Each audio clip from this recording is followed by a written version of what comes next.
साथ खास मेहमान मौजूद हैं, उनसे आपका तारुफ करा देते हैं। विनोद सोनकर जी हमारे साथ हैं, सांसद है बीजेपी के। बहुत स्वागत है विनोद जी आपका।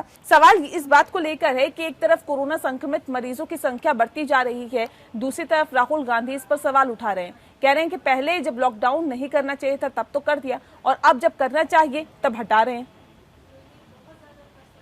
देखिए, निश्चित रूप से कोरोना के पेशेंट देश में बढ़ रहे हैं, ये चिंता का विषय भी है और एक बहुत गंभीर संकट का सामना देश कर रहा है। जहां तक राहुल गांधी जी का सवाल है, राहुल गांधी जी जो कह रहे हैं कि जब लॉकडाउन करना था तब नहीं किया, अब कर रहे हैं, ये वही कांग्रेस के लोग हैं, कांग्रेस के राष्ट्रीय अध्यक्ष हैं। जब उस समय से लेके आज तक ये लगातार स्थितियों पे जिस तरह से राजनीति कर रहे हैं, ये दुर्भाग्यपूर्ण है। जबकि माननीय प्रधानमंत्री जी एक नहीं कई बार सभी प्रदेश के मुख्यमंत्रियों से चर्चा कर रहे थे, उसमें कांग्रेस के शासित प्रदेश के मुख्यमंत्री भी थे और इन लोगों से सभी से सलाह करने के बाद लगातार प्रधानमंत्री जी इससे निर्णय ले रहे हैं। और राहुल गांधी का जो ये कहना कि लॉकडाउन उस समय नहीं करना चाहिए था, आप कल्पना करिए अगर उस समय लॉकडाउन ना किया गया होता तो देश के हालात क्या हुए होते। विनोद जी, सवाल मेरा बहुत सीधा सा है, क्योंकि अब जिस तरह से कोरोना संक्रमित मरीजों की संख्या लगातार बढ़ती जा रही है, 3 लाख के पार ये आंकड़ा पहुंच गया है। सरकार की अब क्या प्लानिंग है, कैसे कोरोना को कंट्रोल किया जाएगा?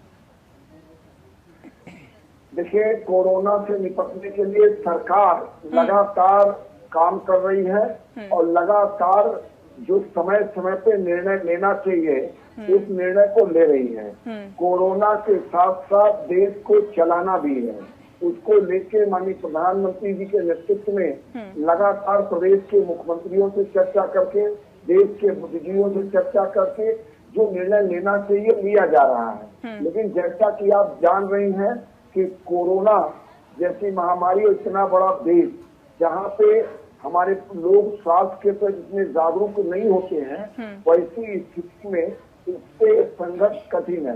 लेकिन निश्चित रूप से ये भरोसा रखिए कि माननीय प्रधानमंत्री जी के नेतृत्व में हम लोग इस लड़ाई को जीतेंगे। सर, सवाल इस बात को लेकर है कि जब भारत में लॉकडाउन हुआ था, जब ये ऐलान हुआ था कि ये लॉकडाउन हम कर रहे हैं, तब उसी वक्त उसी दिन आप 6 देशों ने और लॉकडाउन किया था। सर, वहां पर जो कोरोना संक्रमित मरीज हैं उनकी संख्या घटी है, लेकिन भारत में बढ़ी है। कहाँ खामी, कहाँ कमी आप देखते हैं, क्यों ऐसा हुआ?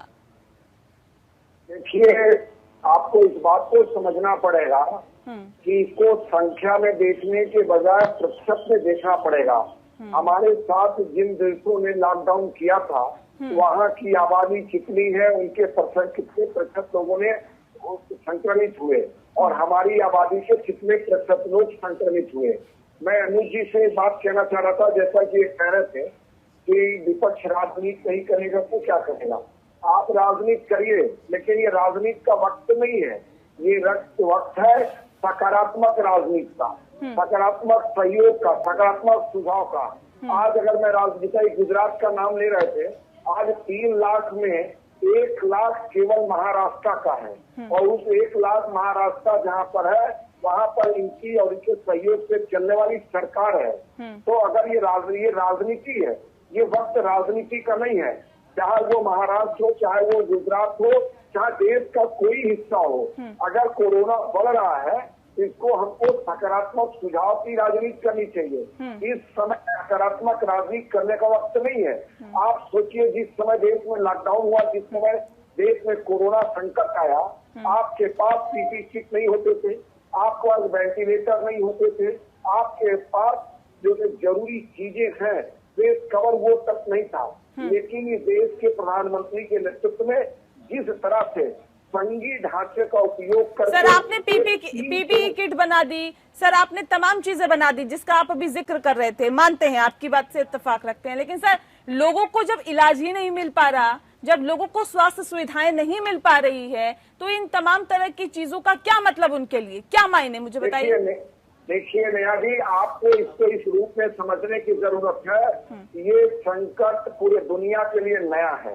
जिस तरह से कोरोना के सामने आज दुनिया के बड़े से नहीं, आप मानते हैं कि लॉकडाउन लगाने के बाद एक मुकम्मल वक्त मिला सर आपको तैयारियां करने का, एक मुकम्मल वक्त मिला आपको तैयारियां करने का। आप क्या बेहतर तैयारियां कर पाए?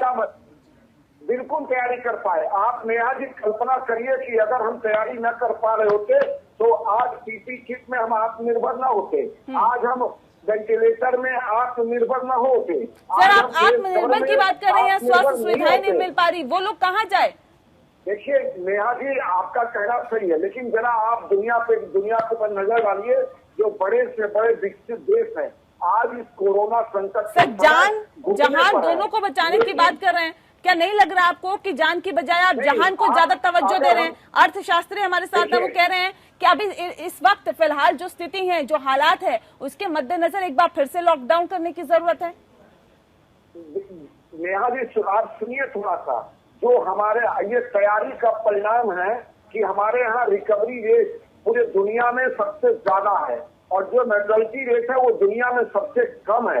ये अगर हमारी तैयारी नहीं होती, सुविधाएं न दी गई होती तो ये आंकड़ा जो आज आपको देखने को मिल रहा है वो न मिल पाता। लेकिन ये बात ठीक है कि कोरोना महामारी जिस तरह बढ़ रही है उस हिसाब से अभी बहुत कुछ करने की जरूरत है। माननीय प्रधानमंत्री जी लगातार प्रदेश की सरकारों से संपर्क में हैं और तो ये यही प्रदेश की सरकारें हैं जिन्होंने माननीय प्रधानमंत्री के मीटिंग में कहा था कि कहाँ लॉकडाउन करना है, कहाँ रेड जोन करना है, कहाँ ऑरेंज जोन करना है, कहाँ ग्रीन जोन करना है, यह अधिकार प्रदेश को देना चाहिए। और माननीय प्रधानमंत्री जी ने ये प्रदेशों को दिया और प्रदेश के जो लोग हैं उनको तय करना चाहिए कि क्या करना है, कितना करना है, कब करना है। ठीक है अनुज। देखिए नेहा जी कि प्रवासी श्रमिकों को लेके इस देश में दुर्भाग्यपूर्ण ढंग से लोगों ने राजनीति किया। पहले दिन से भारत सरकार का नीति और नीति जन स्पष्ट थी। उन्होंने जो श्रमिक ट्रेन चलाई उसमें स्पष्ट रूप से इस बात का प्रोविजन किया गया, प्रावधान किया गया कि 85% रेलवे देंगे और 15% संबंधित जो प्रदेश है वो आपस में तय करेंगे कि कौन उसका पेमेंट करेगा। इसके पीछे भी लॉजिक थी। यदि आप कल्पना करिए 100% लोगों ने सवाल किया कि 85% दे सकते हैं, 100% नहीं दे सकते क्या? हम लोग स्पष्ट करना चाहते हैं कि जब 85 दे सकते थे तो हम लोग 100 भी दे सकते थे, लेकिन आप कल्पना करिए अगर 100% फ्री हो जाती तो लॉकडाउन का धज्जी उखाड़ के जिस तरह से ट्रेनों पे भीड़ आता वो संक्रमण कितनी बड़ी मात्रा में होती, इस बात को समझने की जरूरत है। और जहां तक बसों की बात कर रहे हैं, सबसे ज्यादा लोग महाराष्ट्र से निकले, लेकिन महाराष्ट्र की सरकार को जो जिम्मेदारी का काम करना चाहिए था उन्होंने सूची बना के देना भी उचित नहीं समझा। और मैं एक आपके चैनल के माध्यम से एक बात अवश्य कहना चाहूंगा कि एमएसएमई को हम दोबारा खड़ा करना चाहते हैं और देश के यशस्वी प्रधानमंत्री जी ने 3 लाख करोड़ रुपए का पैकेज भी दिया इसको एमएसएमई को खड़ा करने के लिए।